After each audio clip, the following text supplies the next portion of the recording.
Coalition on Sexual Assault and Human Trafficking. We are recording today's session, so you can feel free to turn off your video for privacy if you prefer. I also want to let folks know we will be talking about some pretty heavy topics today. So please, if you need to take a moment to step away, get yourself some water, practice some self-care, please do that. Some of the content we talk about today may be triggering for other survivors or folks in the audience. So please do what you need to do to take care of yourself. I believe everyone is already muted, but if you are not, please go ahead and mute your mic. We want to make sure that whoever is speaking can be heard as they are giving their insight and sharing their wisdom with us. We do have CART services available today, so there are closed captioning services available if you click the button under closed captions at the bottom of your screen. Thank you to Deb Brown for being here today with us. Sierra will be in the chat for technical support, so if you're having any kind of tech issues or you have some questions, please feel free to pop in there and let her know. We are welcoming questions in today's panel discussion as well, so please feel free to throw those in at any time, and Sierra will bring those to our attention. We will be doing some Q&A at the end of our session today. All right, our panelists for today. I'm very pleased to welcome Luna Eversong-Kloss. Luna is pictured on the left-hand side of our screen with brown hair and blonde highlights. She's smiling at the camera, wearing a brown t-shirt and using her mobility device. Luna is a mother and survivor of rape and domestic violence. Jody Powers is a survivor advocate, Indiana Disability Justice Leadership and ICADV consultant. Jody is pictured in the middle, wearing a blue shirt with short brown hair and glasses, and she's waving at you all right now. Thank you, Jody. On the right-hand side of your screen, you'll see Sarah Boyd. Sarah Boyd is a self-advocate and resident at the village of Marici. Sarah has middle, shoulder-length blonde hair. She was just smiling at you all as well. She's smiling in this photo and wearing a purple shirt. Behind the scenes today, we have several folks that have worked really hard to bring this webinar to you today. So we have Sierra Olivia Thomas Williams of Indiana Disability Justice Leadership Team and ICADV. Sierra just waved and smiled at everyone. And she's pictured on the left-hand side of your screen with long brown hair pulled back in a ponytail, wearing earrings, smiling, and a blue tank top. In the photo below, on the lower left-hand side of the screen, you'll see Jennifer Milharsic. Jen is a consultant at ICADV, as well as a member of our Indiana Disability Justice Leadership Team. She has middle, kind of shoulder-length long hair, wearing a plaid shirt and snuggling her pup on the couch in that photo. In the middle with purple hair is me. I'm Haley Rigger. I serve on the Indiana Disability Justice Task Force, as well as ICASA HT, Indiana Coalition on Sexual Assault and Human Trafficking. On the right-hand side of your screen, you'll see Nicole Cass-Colvin of Safe Place. Nicole is a sexual assault and domestic violence advocate. Nicole could not be here today, but we have a message from Nicole that we will share here briefly, as well as some resources that she really highly recommends folks who are interested in these topics take a look at.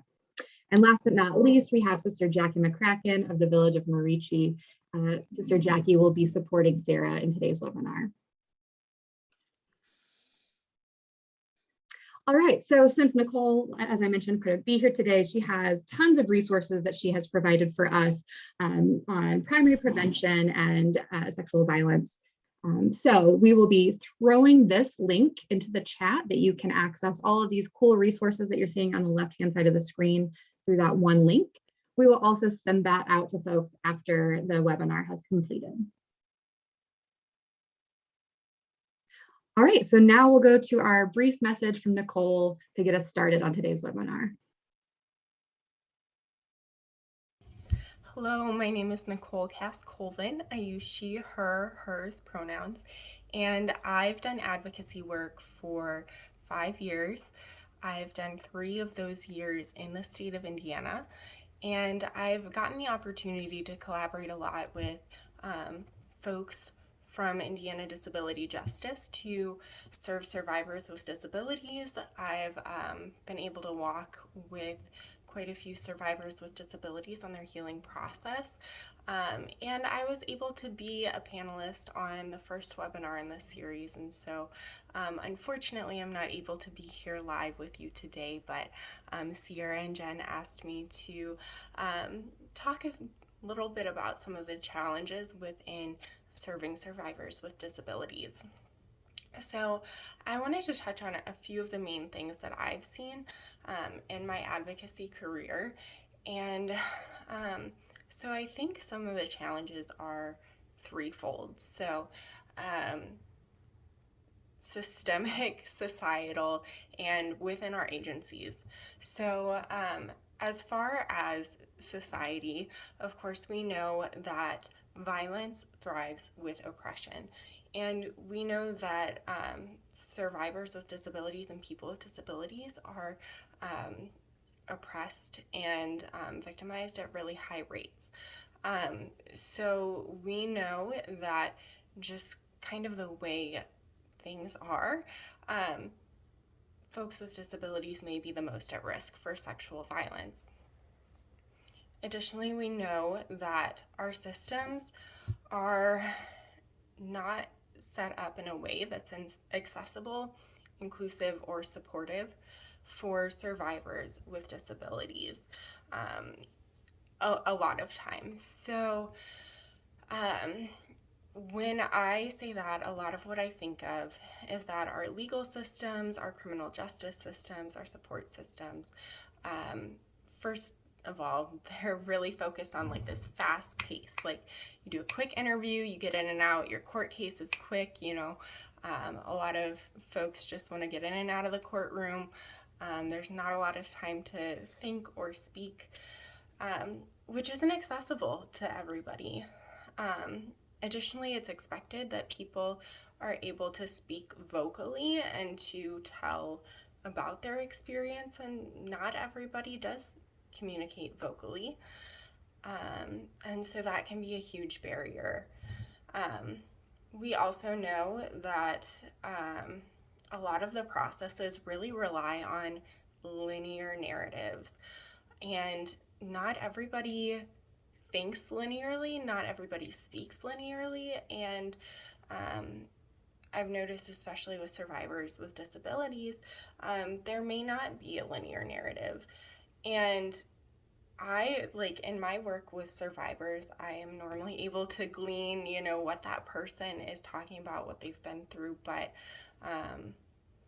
a lot of times within the system, there's not that attention to accepting that narrative if it's not linear. So, you know, to the point that a survivor may be accused of false reporting, or that their case doesn't go anywhere. And so we know that if folks aren't held accountable for the harm that they're doing, if survivors aren't supported, that you know, that person who's harming continues to do harm, and that survivor doesn't necessarily have the same access to health and safety and healing. So also within that, we know that folks with disabilities in general are taught to rely on caregivers, to comply with authorities, to be touched with or without consent, and that there's not a lot of comprehensive sexual education. So just some things to think about as we think about the struggles for survivors with disabilities and the challenges that they may face. Last, as we think kind of about our agency levels, I think that there's more opportunity for us to continue to be accessible and inclusive, and I say continue, but maybe start to be accessible and inclusive, and think about the ways that we can really create change in these systems through, you know, partnering with our community partners, collaborating, educating. Also thinking about our own services. Are they accessible? Are we thinking about accessibility with our buildings, with our materials? Do we have resources available right offhand if someone needs ASL? Or are we, waiting until that's a need? Um, Hello, my name is Nicole. All right, thank you so much, Sierra. And thank you to Nicole again, who couldn't be here today with us, but I really appreciate the words that she shared there. And it really got me thinking a lot about differences, inclusion, and accessibility. So we're going to transition into our panel discussion now. And our first question, I think, is really related to all of what Nicole was just speaking to. So Jody, I see you're unmuted already. You're really quick, so I'm going to ask you first. Equity means that every person has the tools and information needed to succeed. What does having the tools and what does having the tools and information needed for sexual health mean to you? And why is this important? Hey everyone, I have a speech impediment. Hi everyone, I have a speech impairment. So Hattie will be helping me communicate. So Haley will be helping me communicate. Tell you Hattie will support me in that way. Thank you, Haley, for supporting me in that way. And you're welcome, Jody. When I have two resources that are accessible to me, it shows me that I am important and a manual.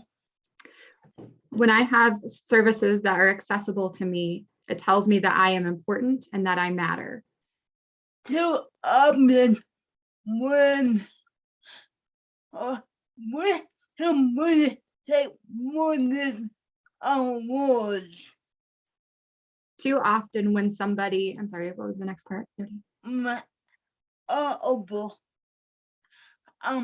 when we communicate more than with words. When we communicate more than with our words? No, and I'm talking all over. All over? Yes. Okay. Yes. Okay. Starting over. We communicate more than with our words. We communicate more than with our words. So when we have tools and competence that people with disability cannot access. One more time, Jody. I think my sound's a little messed up, so I'm going to switch to my headphones real quick. Sorry.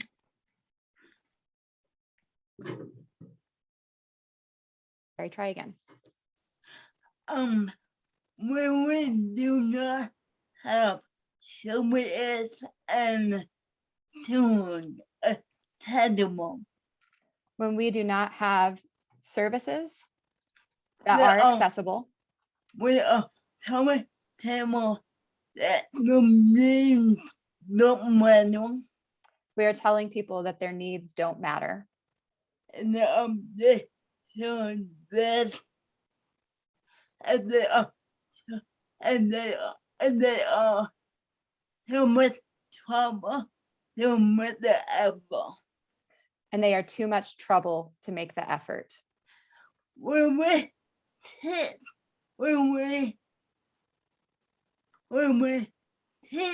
people this. When we teach people this. We are putting people in home. We are putting people in harm's way. We are putting people in harm's way. Yes. So that way is important. So that is why it's important. Yes, thank you. Thank you so much, Jody. Luna or Jack, I'm sorry, not Jackie. I saw the name Jackie and I'm looking at Sarah, but saw the name Jackie. Luna or Sarah, would you like to speak to that about what having the tools and information needed for sexual health mean to you? Sure. I mean, a lot of what Jody just covered is a lot of what I've been noticing and feeling myself. Not just like in terms of sexual violence prevention and things like that, but just on a day-to-day basis. So I almost teared up listening to her speak, because that's something that's really been heavy on my heart lately. But yeah, she's exactly right. We live in a communities and a society at large that treats disabled people like kind of like we should be not seen or heard. Like everybody knows that we exist, but nobody wants to acknowledge it. And as a result, needs go unmet. We have to rely on people that are unsafe, that are not socially, mentally, or emotionally equipped to be able to safely handle our needs. We have to beg for the most basic things to be met, and it makes you feel subhuman. And there are a lot of nights, especially since I've been focusing more on advocacy, there were a lot of nights I cry because it hurts so bad. And I went through one thing as a child, but as a disabled adult, it's so much more painful, because I not only have to go through it for myself, but I have to witness it for other people. And it's just painful to go through your life being constantly given the message in one way or another that we see that you exist, but we don't care. And we're going to do the bare minimum because we have to. And if that's not good enough, then you need to go away. And it hurts. And it's not just in fields like sexual prevention and things like that. It's everywhere. And so when it comes to trying to protect people with disabilities from caregiver violence, sexual violence, things like that, domestic violence, it is so lacking. It is heartbreaking. Having gone through those experiences myself and having to fight so hard just to get somebody to hear me, it's absolutely heartbreaking. And like, I'm traumatized by it. And I not only have to work through the trauma of the abuse that I went through, but I have to work through the trauma of how I was treated when I was trying to get help, and how I continue to be treated, just trying to get daily help that has nothing to do with what I went through. Thank you, Luna. So what I'm hearing from you all is that it's not just violence and abuse from perpetrators, but that is then compounded by how societies and communities treat you. So having these tools and having the information you need for sexual health, from what I'm hearing, makes folks with disabilities feel seen, supported, and valued by their community. That sounds like violence prevention to me, especially to your point, Luna, about having to rely on folks that might be unsafe, or folks that aren't going to meet your full needs. So I appreciate you all sharing that. Sarah, do you have anything you want to add on this point?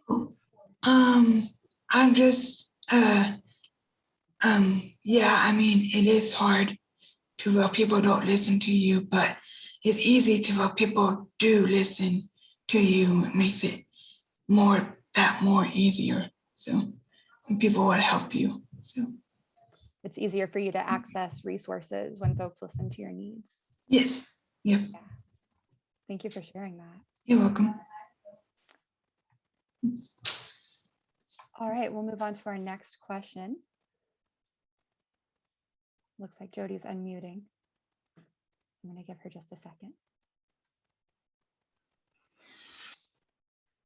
All right, so our next question. Have any of you experienced obstacles in reporting sexual violence or abuse? Did you choose to report this? What influenced your decision? And how were you supported? Jody, we can start with you.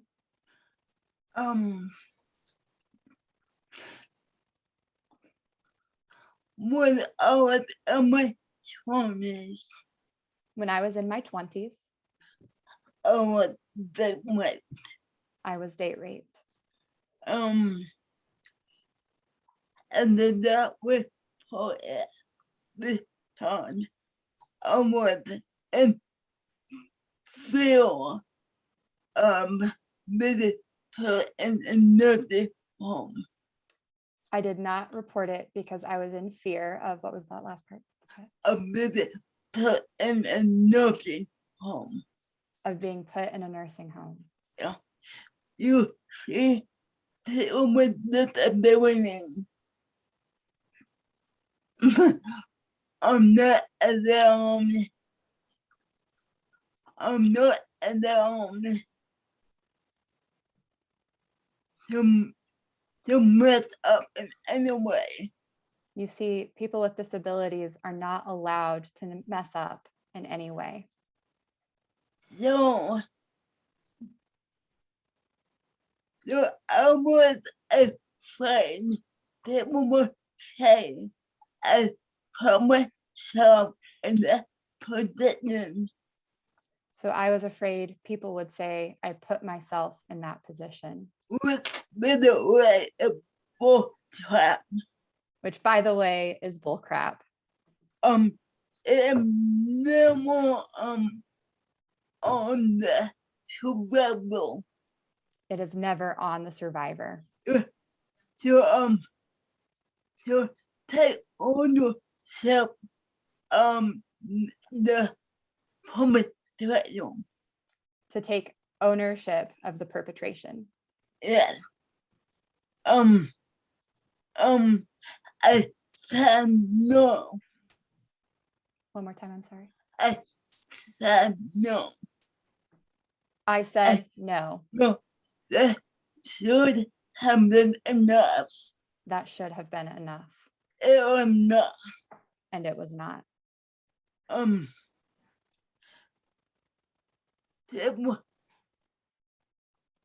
People with disabilities, people want to protect people with disabilities.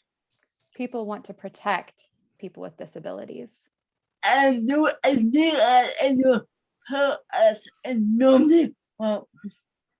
And they do that. When they do that, they put us in nursing homes. That is not protecting us, people. That is not protecting us, people.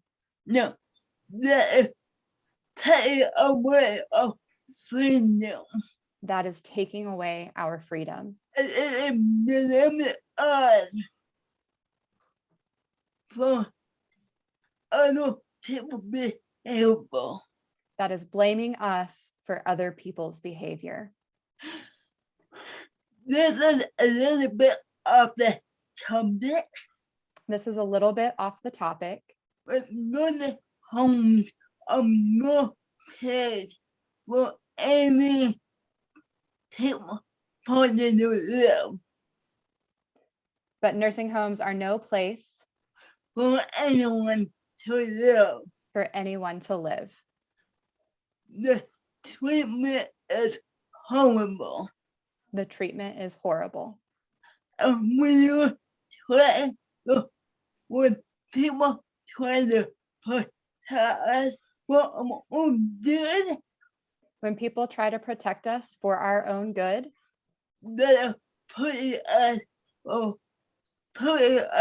in situations for more harm. they are putting us in situations for more harm. Yes. I do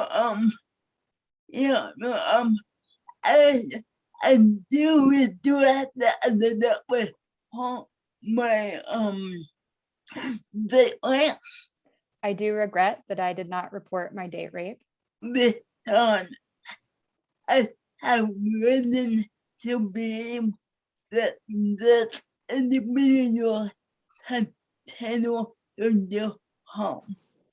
because I believe this person has continued to do harm. Yeah. But at the time I did the best I could. But at the time, I did the best I could. That was to free will. I want another protect my freedom.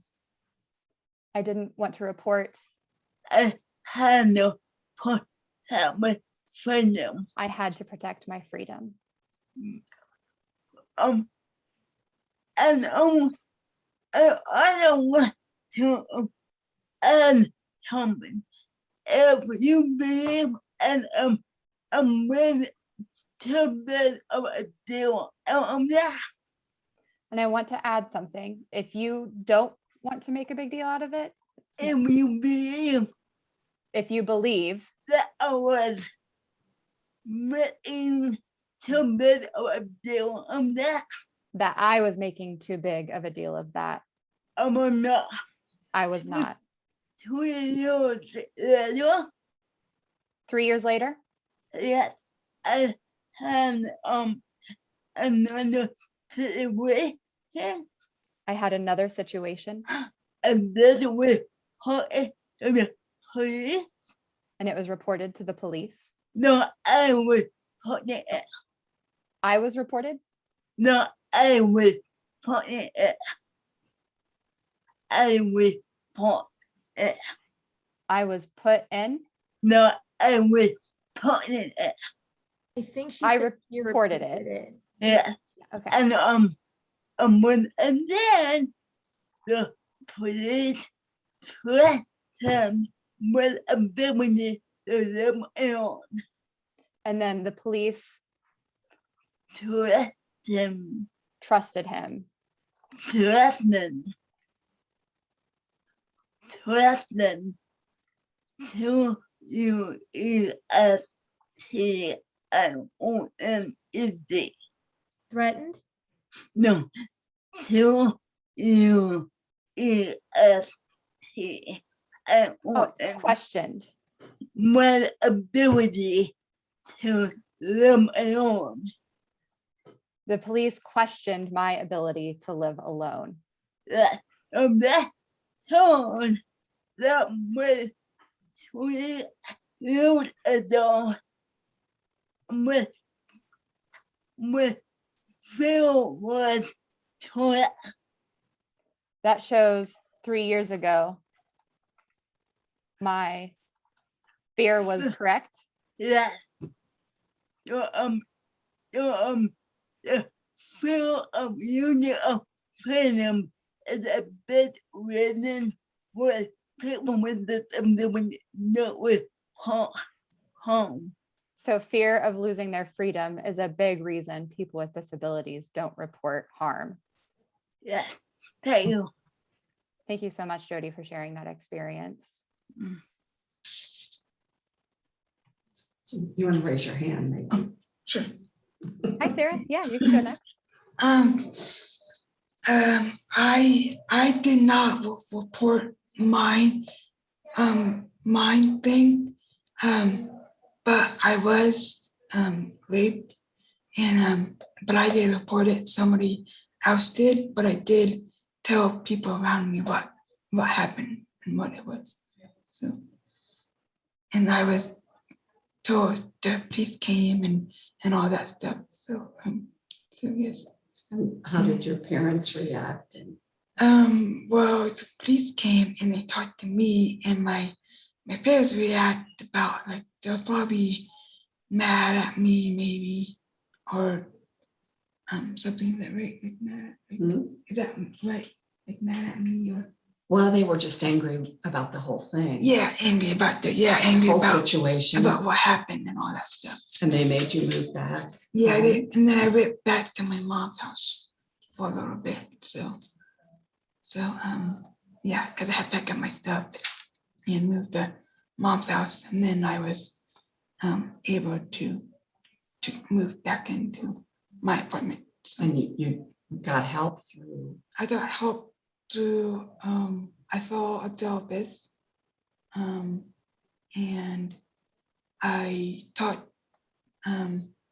saw a therapist, talked to her, and then because afterwards I was having problems of not sleeping and problems at work and stuff with it. So yeah.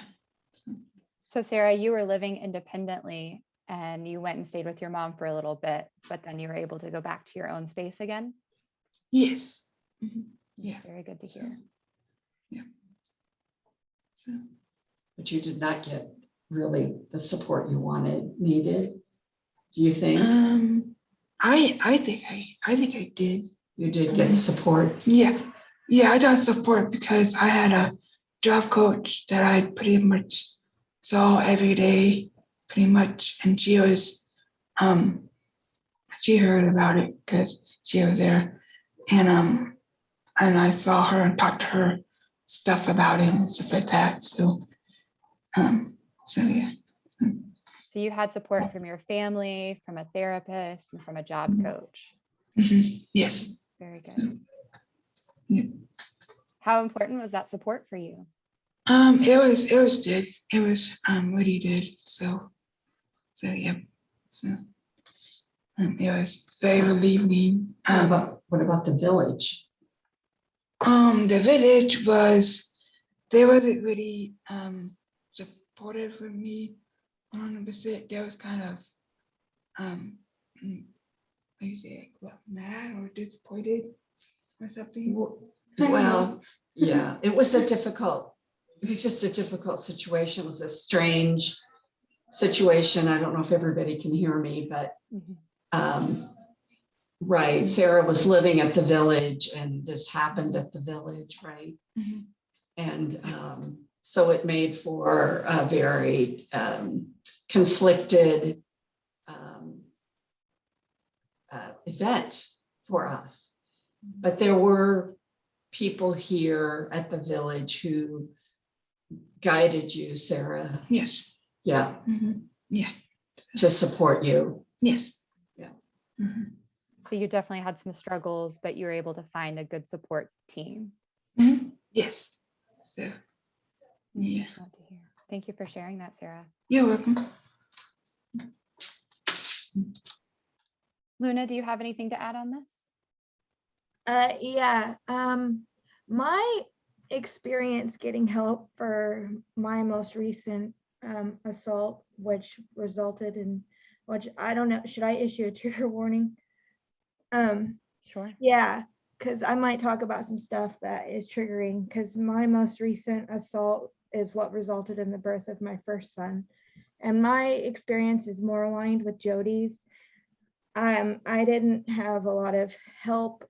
I didn't have a way to go get help, and I didn't experience any compassion. Like Sarah seems to have had a much more positive experience, and I'm really thankful for that for her.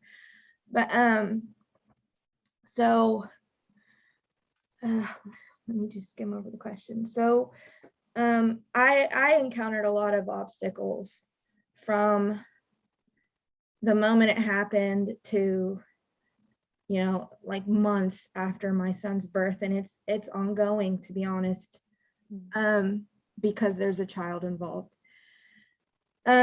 So when the assault first happened, I had decided, I didn't know I was pregnant, so I had decided I wasn't going to tell anybody. I was just going to move on. And what influenced that decision was when I was 19 years old, I was with a guy for 3 years.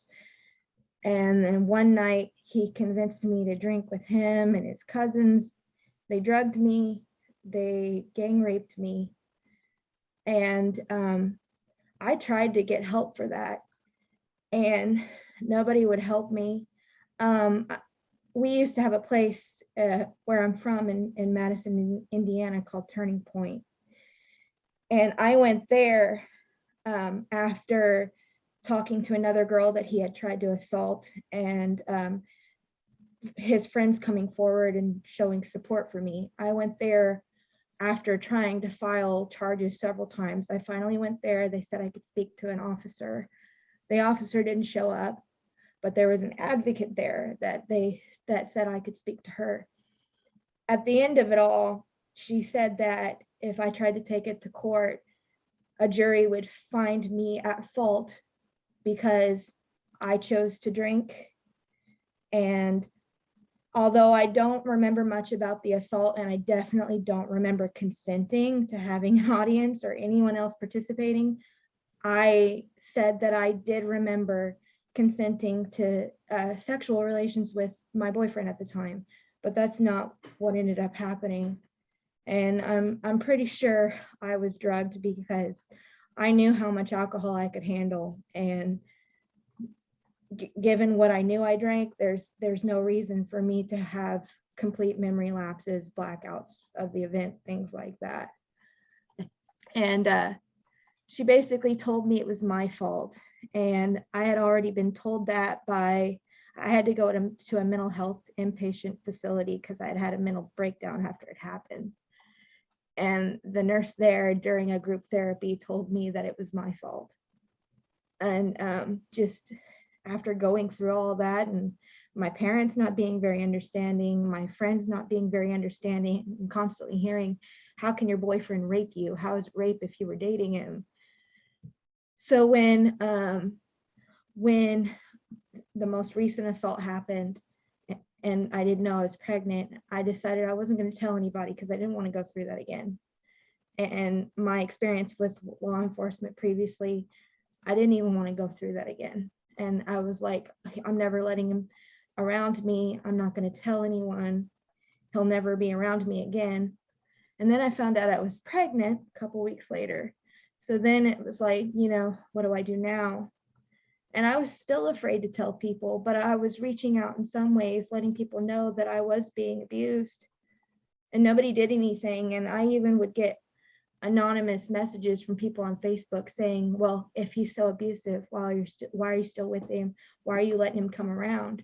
And nobody could understand, even though I would say it, I'm disabled and I need help, because being pregnant is having an additional disability on top of having cerebral palsy.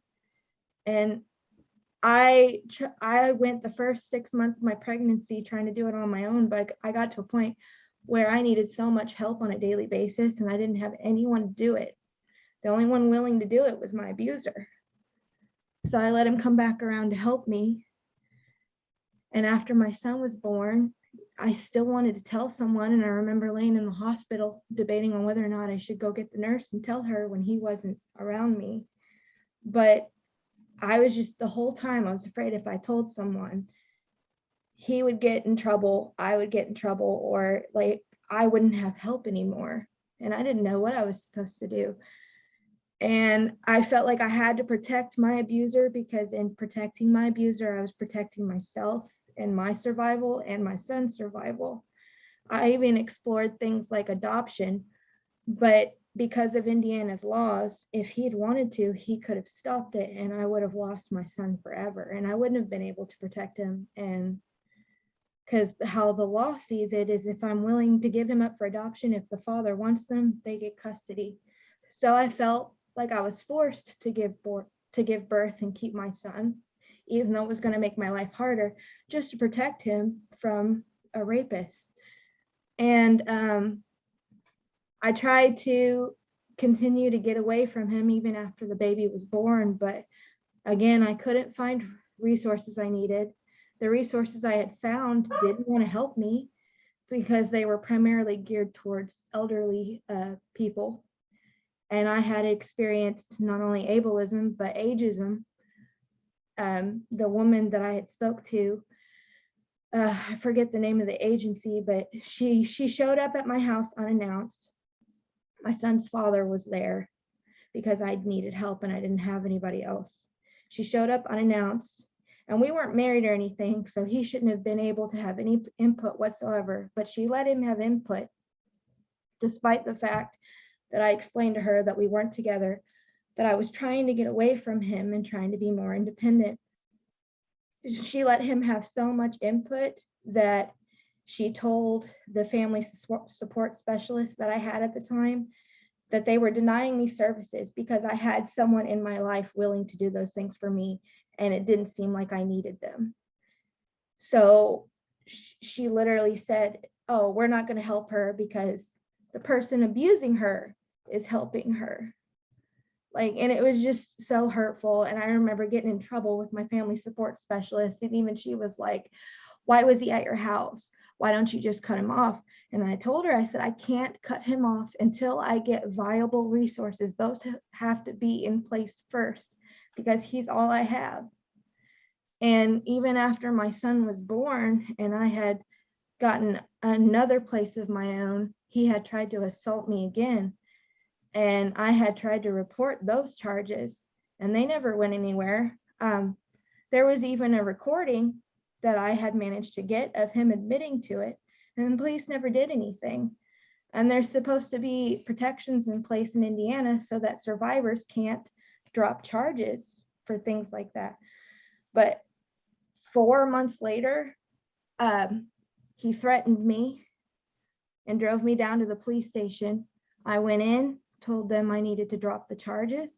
She asked why, and I told her, I said, I'm disabled with a kid. I don't know what I'm going to do if he gets arrested. I don't know what's going to happen to me. And I was trying to drop hints as much as possible that I was being coerced into it. And they dropped the charges, no questions asked. And I've regretted that ever since.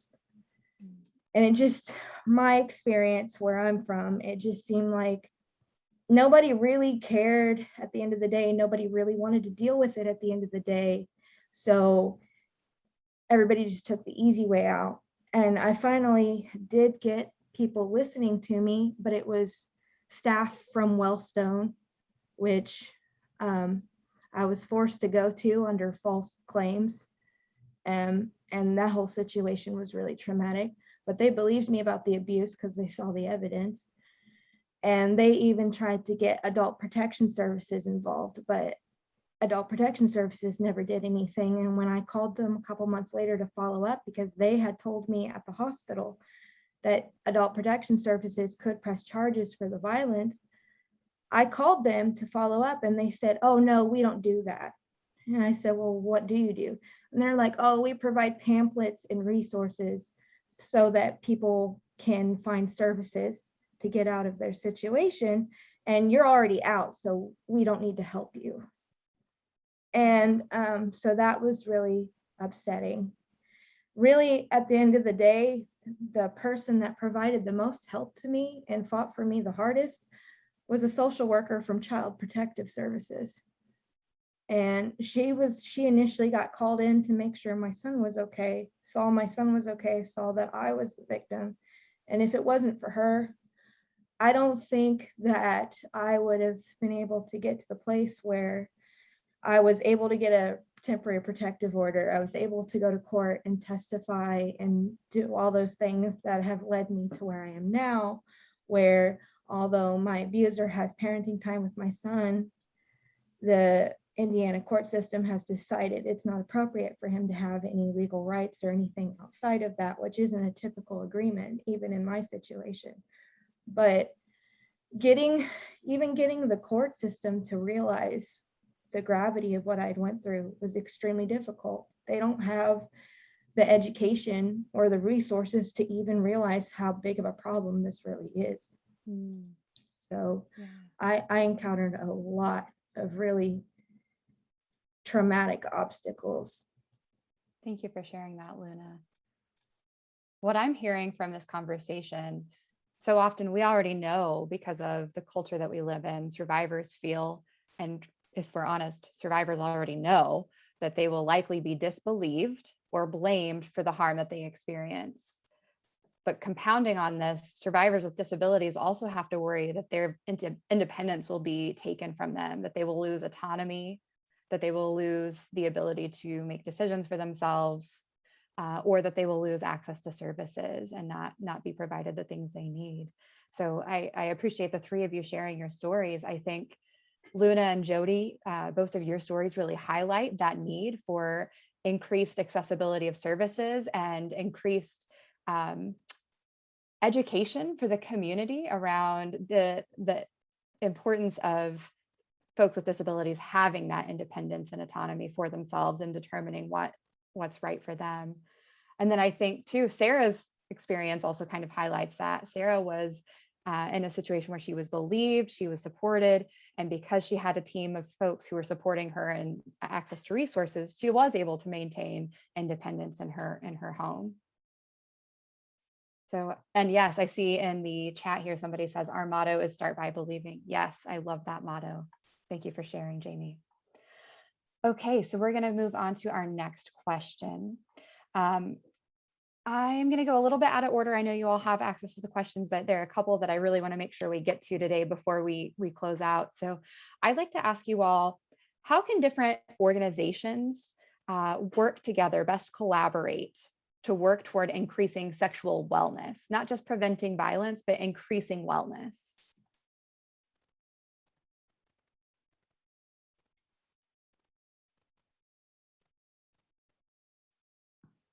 Looks like Jody's unmuting. I think it's important not be too afraid to realize that people with disabilities are sexual beings. I think it's important to remind us that people with disabilities are sexual beings. Yeah, and that means that we need to take access to information. So that means we need safe access to information, The same.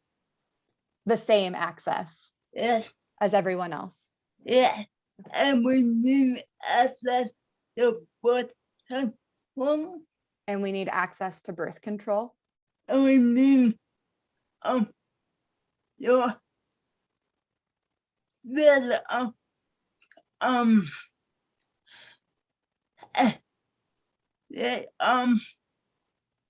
and to help with people with disabilities who want to get married and who want to have a family.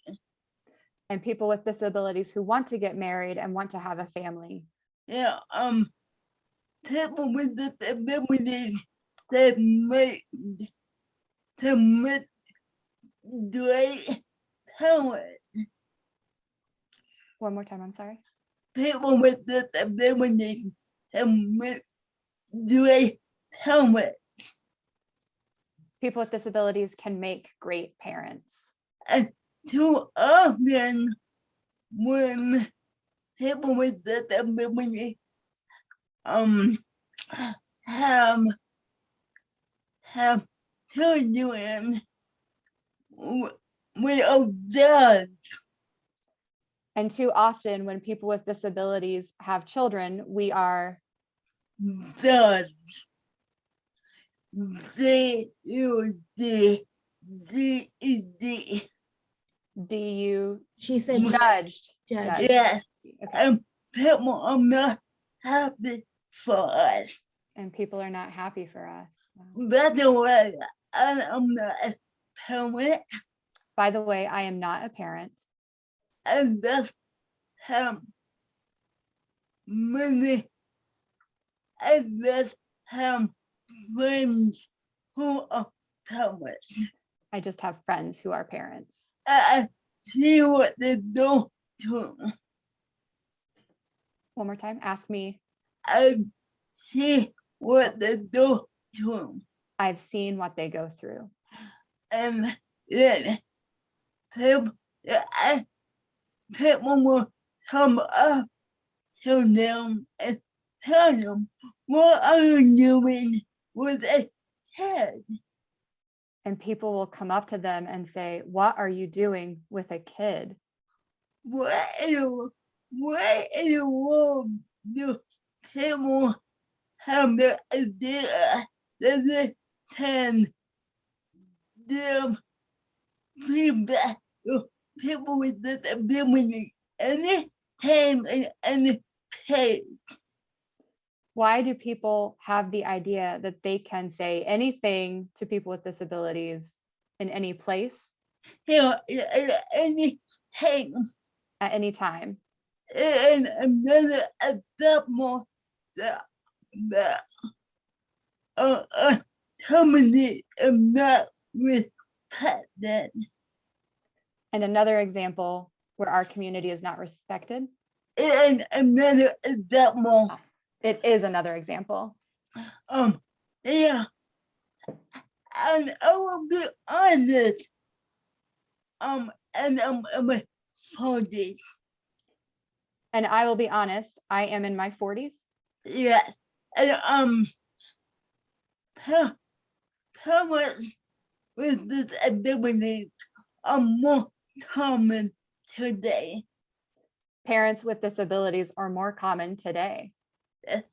When I was in my 20s and 30s, When I was in my 20s and 30s, and when I was decided whether have children or not, and I was deciding whether I was going to have children or not. one of the big reasons and the not would be hard. One of the big reasons I did not was because I never involved with everything one more time, I'm sorry. and don't enough with everything I've dealt enough with ableism. that and then not want to deal with the and everything And I did not want to deal with it with the added with the added everything ableism that all have time with the parent. that would have come with being a parent. So my husband and I made a choice So my husband and I made a choice not to have children. not to have children. So that and you other reasons For that, and there are other reasons, that was definitely a bit fragile. but that was definitely a big factor. Yeah. Wow, thank you for sharing that, Jody. Yes. Luna? I'm not going to spend a lot of time on this question, but I'd just like to kind of piggyback off of what Jody said, but from a perspective of someone with a disability who is a parent. She's definitely right about a lot of things. Like it was not my choice to become a parent when I did, obviously, but I've experienced a lot of just inappropriate comments and behaviors from people because I'm an obviously disabled parent. And even my own family, like I'm pregnant now, and this is my second pregnancy, and this one is consensual. But Congratulations. yeah, I mean, I'm getting happier about it now, but it's been hard to enjoy my pregnancy because of the way that I've been treated by other people and the things that have been said by, honestly, a lot of it has come from my own family. I've been encouraged to get an abortion, told I should have got an abortion, told I had no business having another baby. We experienced, COVID related major financial issues right before I found out I was pregnant, which anybody can go through, disabled or not, but I feel like I've gotten a lot harsher feedback because I am disabled. And I haven't even shared a lot of this pregnancy on Facebook because when I do, people come back with very ableist comments like, please tell me this is your last baby. Don't have any more babies. And even my own dad, almost every time I talk to him, here the last few weeks, he's stopped because I think he's realized he's making me mad. But there for a while, almost every time I talk to him, he's trying to push me to get sterilized. And, I've thought about doing it for myself, but it's one of those things. If I get sterilized, that needs to be solely my decision. And now that people are voicing their opinion about it, I don't want to get sterilized and then wonder, was that really my choice or was I forced to do it? Because I'm genuinely afraid if I get pregnant again, I'm going to be disowned. And because I'm physically disabled, toxic or not, I need my family's help. Because after my first pregnancy, and I think a lot of this is because it wasn't planned, there was no medical supervision before, and there wasn't a lot after, but my disability took on a whole new form after having my first child. So I have issues I didn't have before, and I need more help in ways that I didn't need before. And it's been really difficult to get my family to understand that with age and everything I've been through, my disability has changed. And it's just like, and it's like when it comes to being a sexual person, a sexual being, sexual wellness, the most ableism that I've experienced it from everyone, but the most prominent has been from my own family. I remember, when I had my first serious boyfriend, my sister, when she lost her virginity at 15, it was no big deal. But I was 17 years old, and I was threatened by my mother if she caught me having sex. And when I was 18 and me and my boyfriend were talking about moving in together, my mom wanted to put me on lockdown so that basically I couldn't live a normal life. And it's just, we really need to not only change this mentality from society, but I think it really starts with families, because that's where I've experienced the harshest language and the most horrible behavior that's pushed me into like isolation at times. And a lot of times the treatment from my family, whether it be topics like this or something else, pushes me into the arms of another person that is likely to be an abusive person. I mean, even my own husband, he's a great guy, but I don't think he fully knew what he was getting into when I told him, you'll be my husband, but you'll have to be my caregiver too. And sometimes it is too much for him. And there has been instances where I have felt neglected and abused by even him, whether he meant to or not. Because I don't have a way to outsource help, especially not during COVID. I can't just invite somebody into my house. And my family just, a lot of times they act like it's a pain in their butt.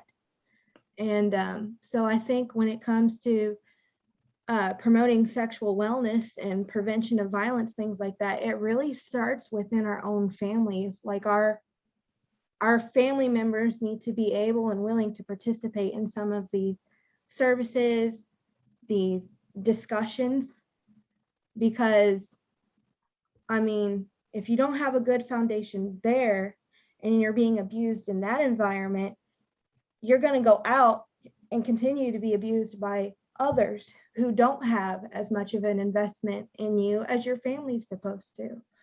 So I think that's where it really starts, is involving family members in these discussions and encouraging them to participate and understand their family members' needs better, and their autonomy and their humanity.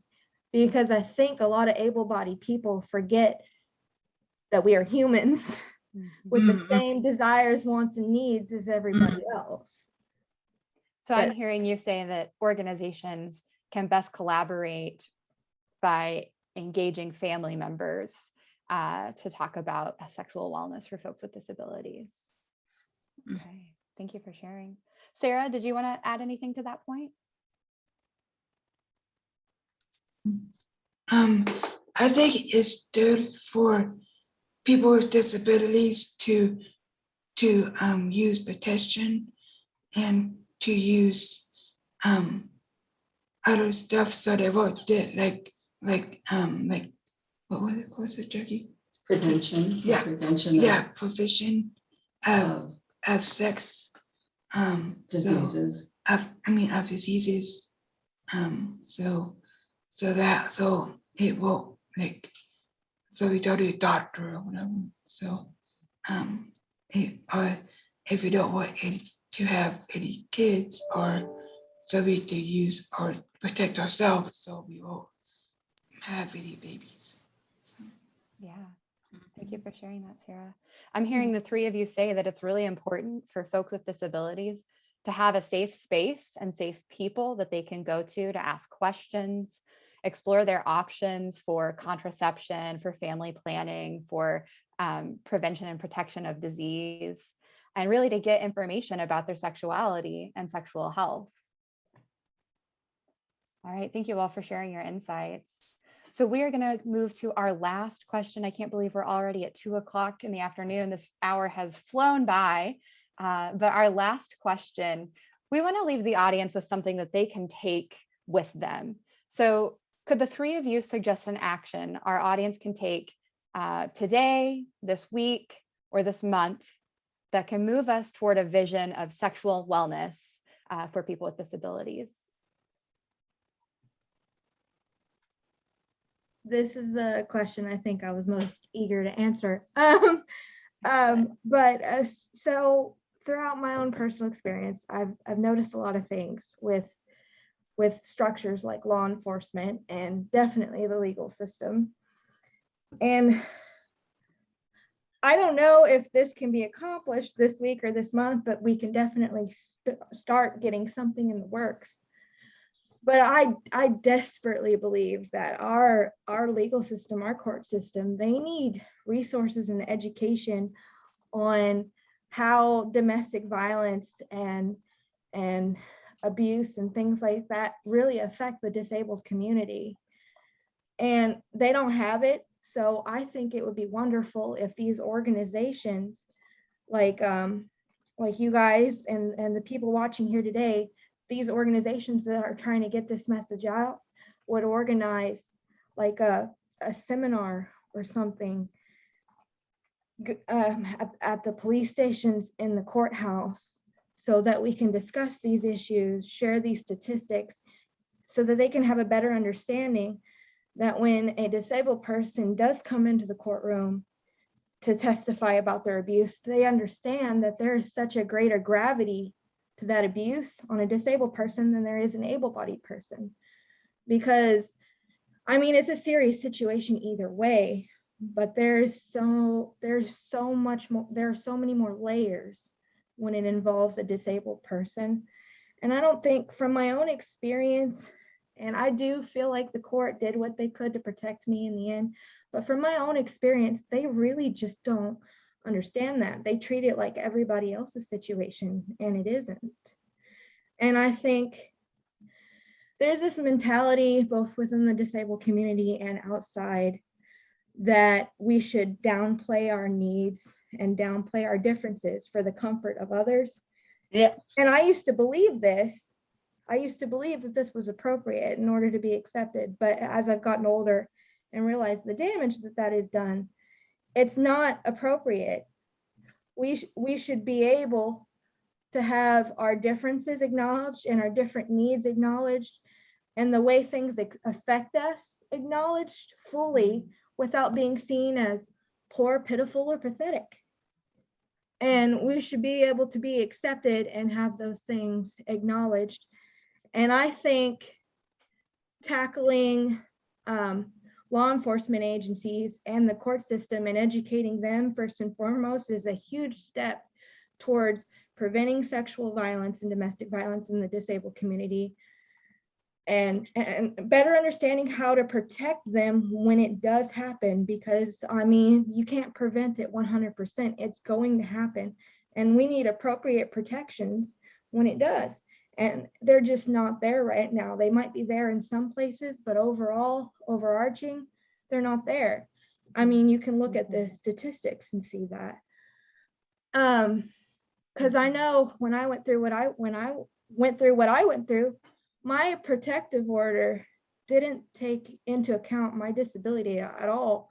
And when my abuser would violate it in some way, it wasn't taken seriously. And the first lawyer I had, she even told me to go out and get a gun to protect myself because law enforcement couldn't really enforce it.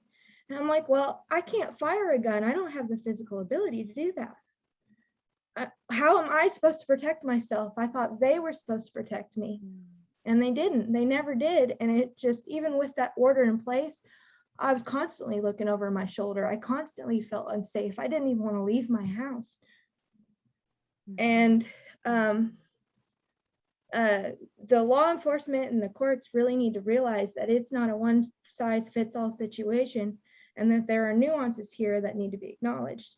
And I think organizing a seminar of some sort, and maybe something on a regular basis, some sort of training where they can get a better understanding of these things and how we're affected by it, would be so beneficial as a big first step here. I've really thought about this. And I don't know if anyone else agrees with me, but I think that's a great place to start. Thank you, Luna. So I'm hearing, so folks who are already in the anti-violence movement can be not just going out and educating law enforcement and the criminal justice system, but also engaging disability service organizations in these conversations so that we can address the unique and specific needs of folks with disabilities who are experiencing violence. Thank you for sharing that. Sarah or Jody, are there any actions that you can suggest our audience take? I think it would be really awesome if you take it with someone if we take it with someone on our own epidemic. I think it would be really awesome if we take It with someone inventory our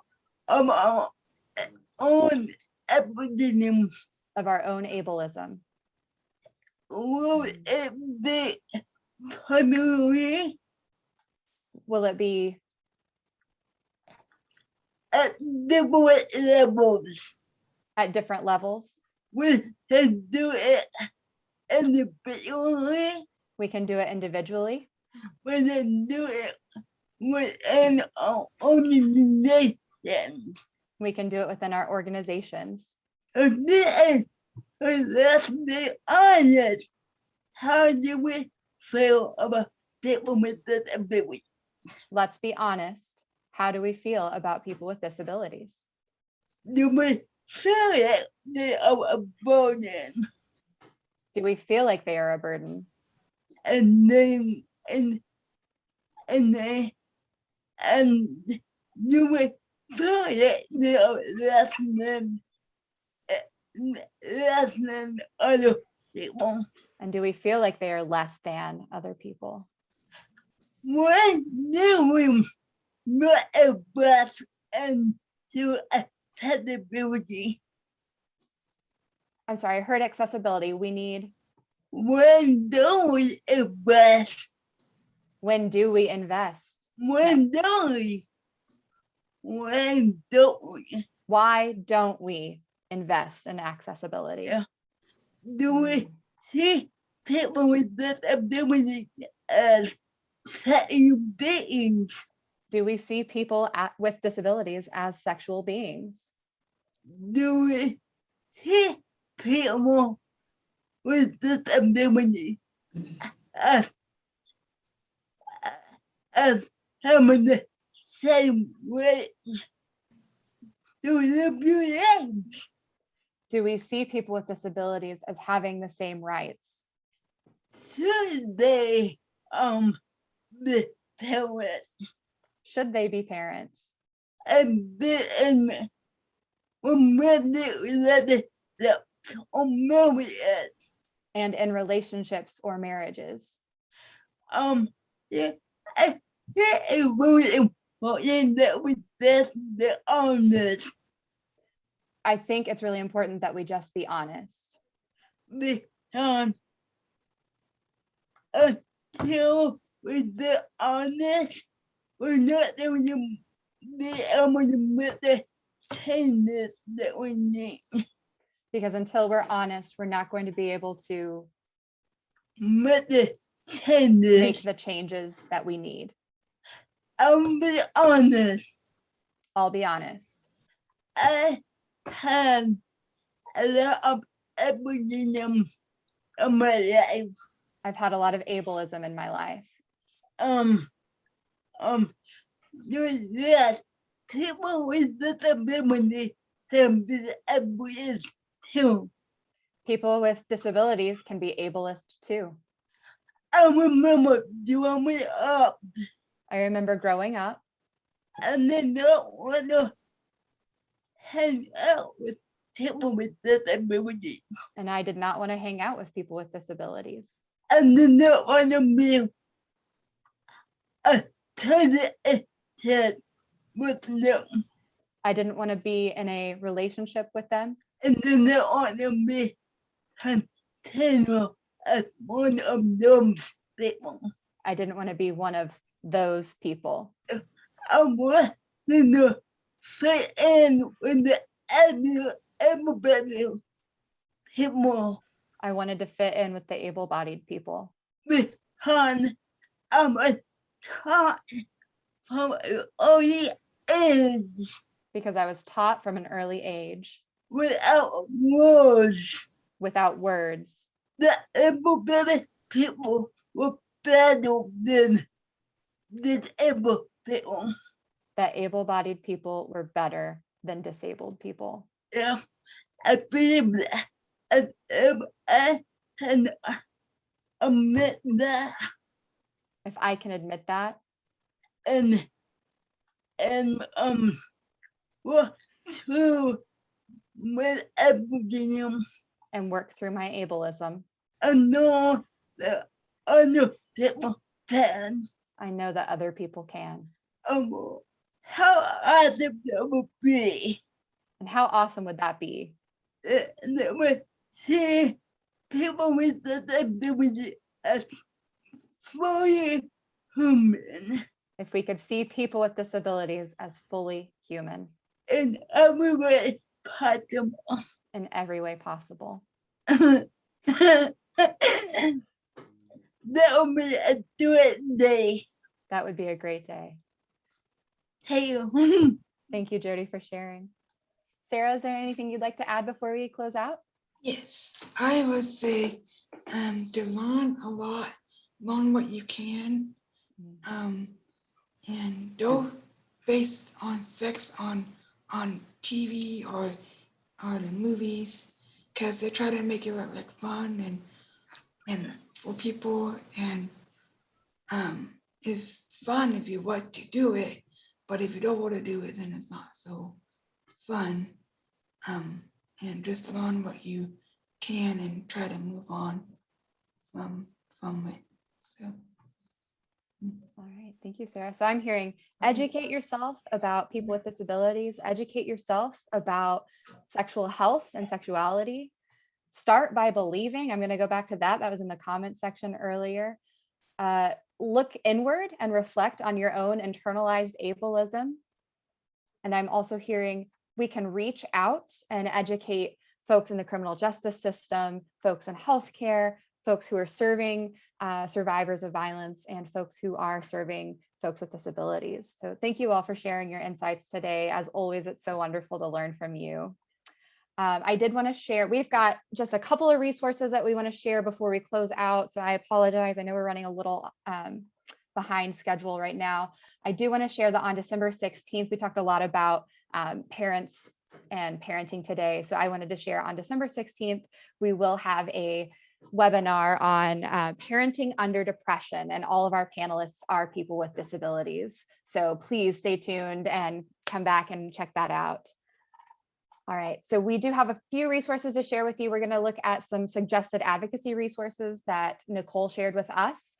First and foremost, we at IDJ love Mia Mingus and the pod mapping. So please check that out. It's really, really helpful. I've used it for myself as well as used it with friends.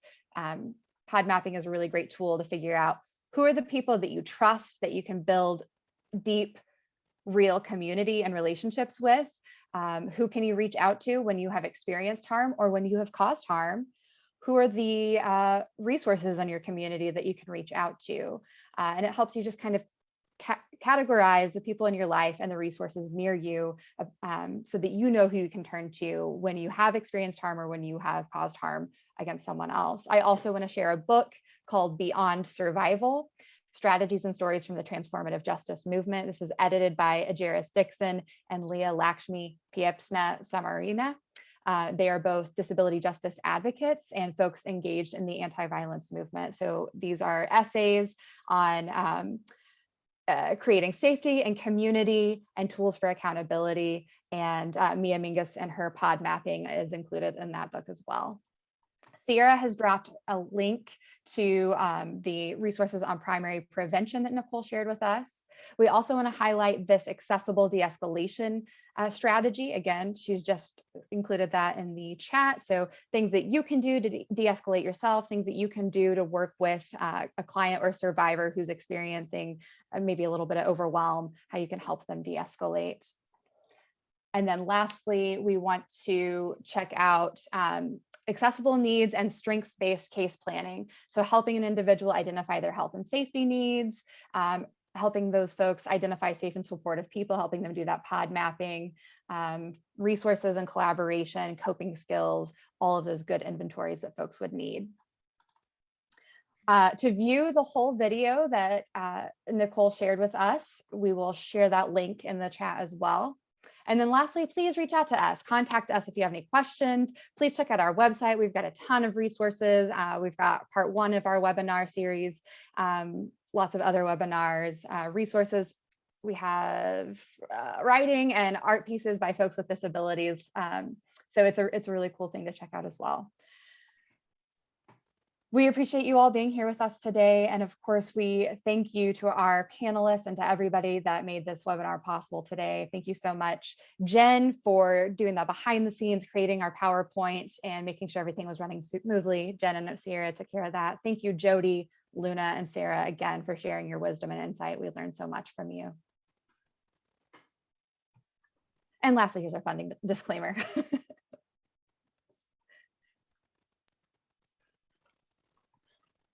Hey, Yes, Jody. do we have until 2:20? I thought we had until 2:15. Okay. Sierra just shook her head. Am I wrong? No, we can go until 2:30 if we Oh. want. I thought we had until 2:15. I'm so sorry. That's why I was kind of running through. Okay, Jody. Okay. We can open up for any questions. Yes, let's open up for questions. It's a great idea, Jody. That was the plan. Yes.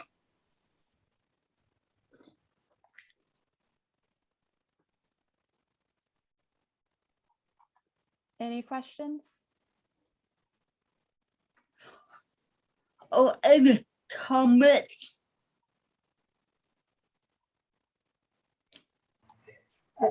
I have a question. My name is Pat Carney. I'm from Massachusetts. I am just so impressed with how articulate all of the panelists are in sharing the depth of your stories. And I just think younger people could benefit so much from listening to you. I wonder if there is an opportunity for a speakers bureau for you to go into schools with young women and with young men, of course, who absolutely need to hear this stuff. Does that exist where you are?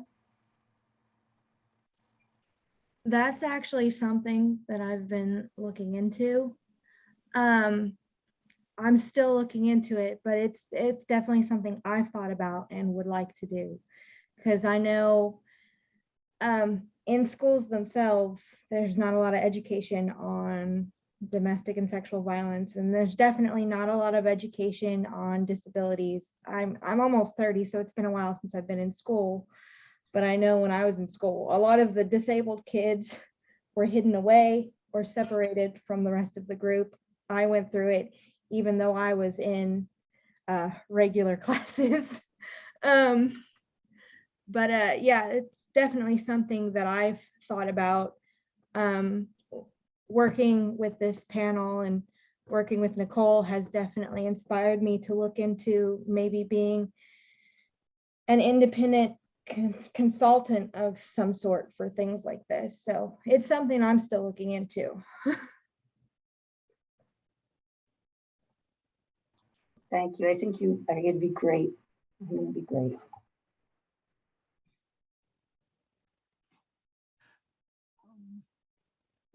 Jamie, do you have a question? Yeah, hi, I'm Jamie. I'm with our sexual assault response unit and for the Disabled Persons Protection Commission in Massachusetts. And we have a wonderful team of folks who are navigators and also a peer support leader team that is peer survivors that work with other peer survivors working on self-care and other types of things. But one of the things I wanted to mention is that they're all part of a peer support national network.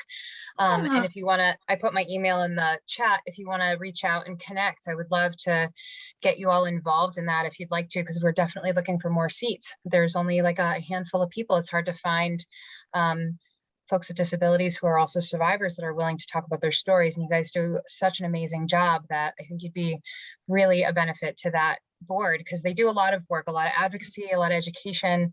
They'll be presenting at the NAPSA conference coming up in a couple of weeks in California. There's lots of great opportunity there. So if you guys want to reach out, that'd be excellent. I'd love to see you join that. That will be awesome. Thank you, Jamie. Thank you so much. Thank you for your stories. They're really powerful. Thank you so much for that offer. I'm definitely saving your email because I would definitely be thrilled to do something like that. Yes. This is one of those things where I've always wanted to do something for the community, but didn't know how until I got involved with this. So I'm just kind of blindly been doing research. So thank you so much. Yes, thank you. Sierra has dropped that in the chat again, so it's at the bottom for everyone to see. She also shared a link to Self Advocates Indiana Speakers Bureau. So we encourage any self advocates on the call, including our panelists, to check that out if you have not already before. Yes, Sarah. I think something like this is good for me to get my story out and help other people and help women and men with disabilities. So Yeah. because when I was in therapy, I did told my therapist that I do want to help people, but I didn't know how to do it. So something like this is good to do. So. Thank you for being here and for sharing your story. And Yeah. I hope you check out these other options too, the Speakers Bureau and connecting with Jamie and the Peer Advocacy Network. Okay.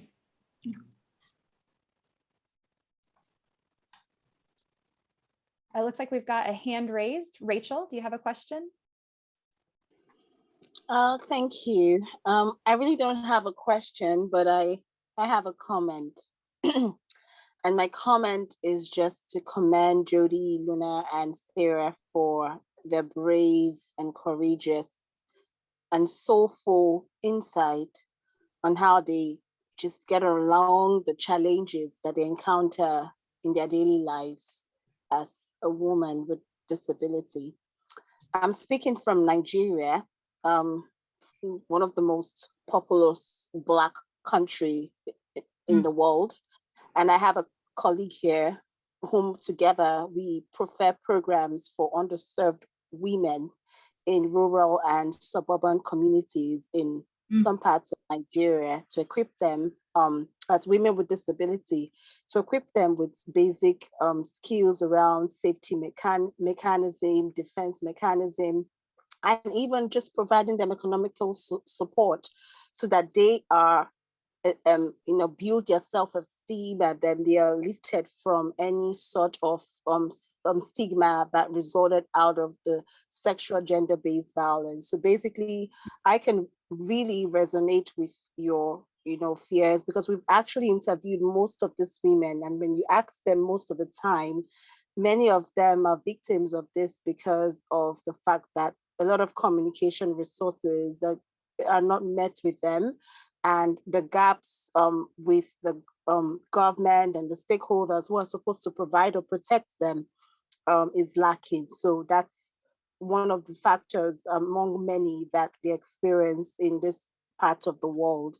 And I wanted to say that lastly, that we are willing to also have any of you come around virtually and provide some sort of mentorship to just women with disability. They come from different clusters, like women with hard of hearing, women with Down syndrome, autism, cerebral palsy. I mean, just name it. So it would be great to have you one of these days just come around to provide them some sort of chair and some sort of encouragement, so that they will understand that this challenges it's not just a local contest, but it's across all boards. It can happen in any part of the world.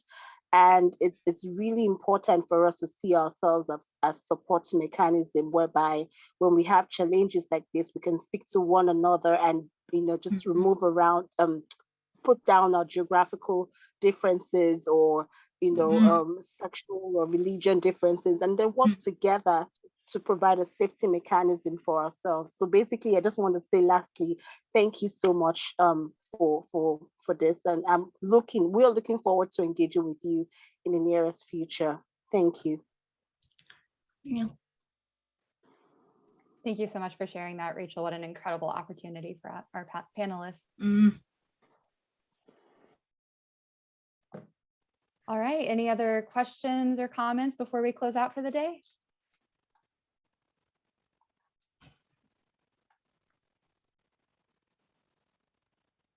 I see Sierra is asking, Rachel, may we reach out to you? Do you have an email address or phone number we could reach out to you with?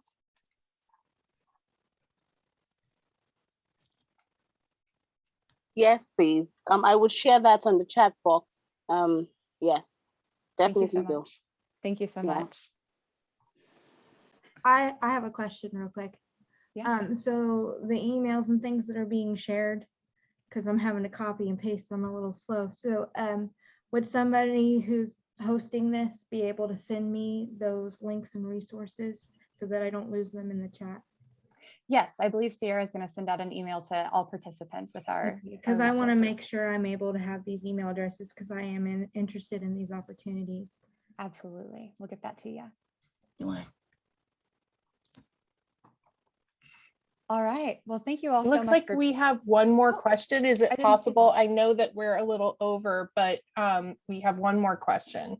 Yes. Yes, Melva, go ahead.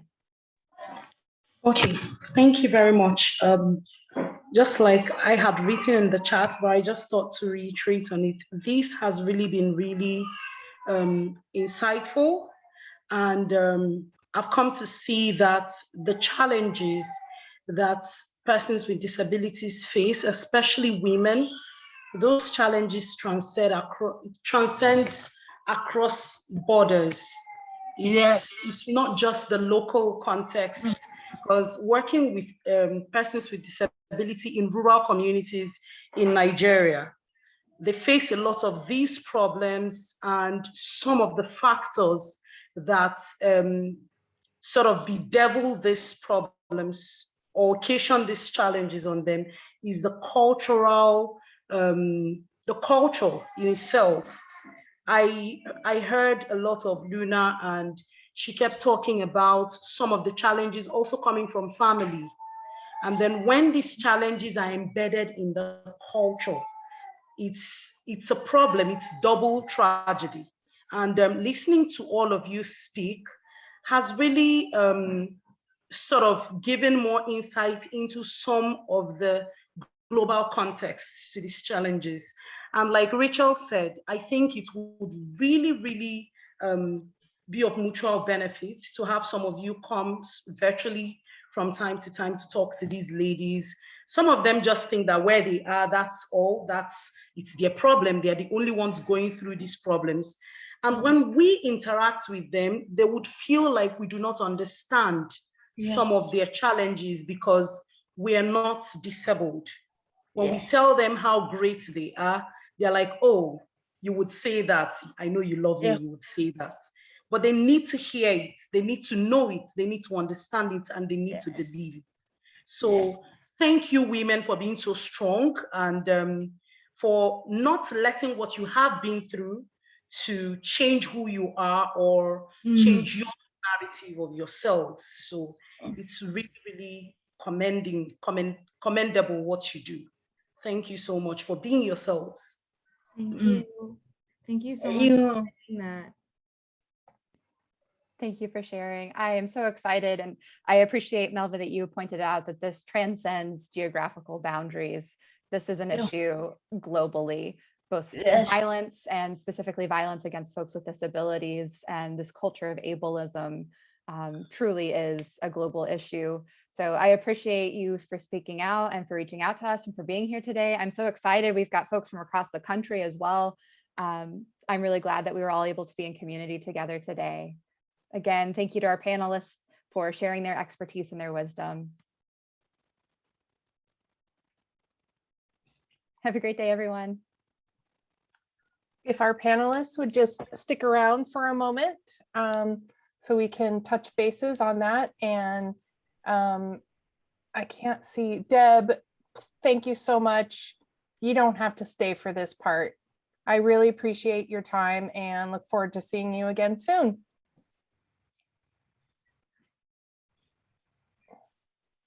Looks like we are. I was trying to unmute myself. Thank you, Sierra. Have No a great problem. weekend. Thank No problem. you. Thank you. Bye-bye. Bye. Bye. Okay, so I'm saving the chat, saved the transcript. Let me turn that off.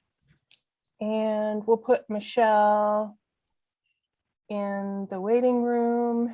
And Stretch for just a minute. Yes, move around, stretch. Yes. Okay, we'll put her in the waiting room. Cool. Okay. Wow. Wow. That was so good. That was wonderful. And, like Sarah and Jody, I love you guys so much. Yes. I love you, Muna. I love you, Sarah. And I'm just thinking that it made me really emotional. I don't know if it's because I'm pregnant or like, and it is emotional. Oh, good. Melva gave us her contact info. Let me just resave the chat. Yeah, that is awesome. I've written down some of the email addresses, but I'll need to have everything sent to me because okay.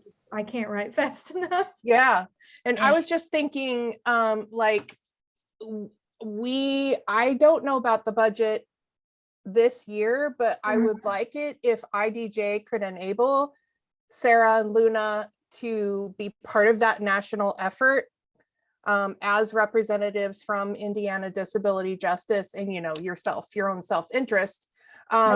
Jody and Jen are already being paid for consulting, so they can opt in or not. But I was just thinking this might give us a way to expand IDJ a bit. I would absolutely love a consulting opportunity. Like when you brought that up in the chat, like I was so excited that you brought that up. I would absolutely love that. Okay, cool. We can pay $30 an hour for your work, and it's usually $30 per meeting for like with IDJ if you were to work with us there. And there might be wiggle room in. No, there's probably not. We just did a budget modification and the grant ends January 31st. So I really don't think that I could pay until then, just because we did a budget mod. Whatever you can do. I'm not really picky because I mean, now that I'm married to an able-bodied person, I'm about to lose my only source of income. So I would love to have. Oh my gosh. Okay, cool. I would love to have a job, especially doing something like this, because I feel like it's actually contributing. Oh my God. That's exciting. And like me being physically disabled, I know not every physical disabled person deals with this, but I've never been able to have like a real job because of disability. So Huh? What is her disability? Whose? I have cerebral palsy. I don't know. Oh. the I one have that's cerebral married. palsy. The I one heard that's somebody- married with, yeah, I don't. I heard somebody What's her ask. name, Sarah, do you know? Yeah. And then nothing What's let him hers? know that What's you must her name, we Sarah? What's her name? Says it right there. It's right there. we not probably is Oops, Mm. I'm recording this. we were